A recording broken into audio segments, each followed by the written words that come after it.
Dans une semaine, Sarah Moulali entrera en fonction en tant que nouvelle archevêque de Canterbury. Comment ça va se faire? Concernant la plainte qui avait été portée à son encontre pour mauvaise gestion d'un cas d'abus dans le diocèse de Londres en Angleterre, l'Église d'Angleterre a annoncé avoir classé sans suite ce dossier. Selon l'Église d'Angleterre, les informations faisant croire que Sarah Moulali a mal géré la plainte portée contre un prêtre de son diocèse à Londres, ces informations étaient fausses, puisque le diocèse de Londres confirme avoir traité la plainte de manière appropriée.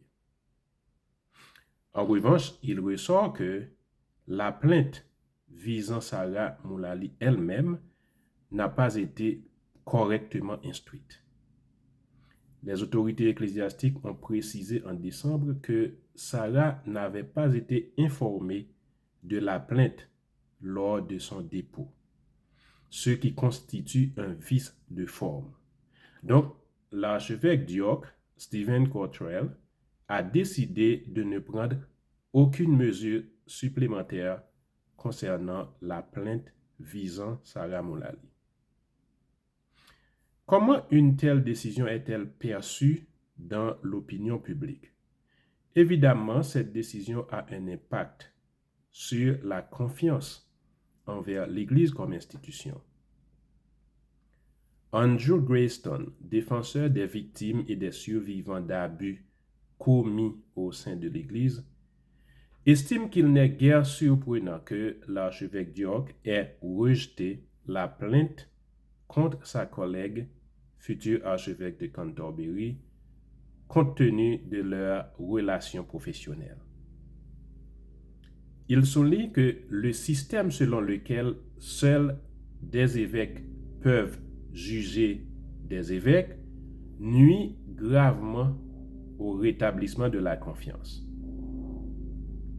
Enfin, il convient de noter que Stephen Cottrell, ayant assumé pendant l'intérim suite à la démission de Justin Welby la plupart de ses responsabilités, il a lui-même été appelé à démissionner pour sa gestion d'un autre cas d'abus.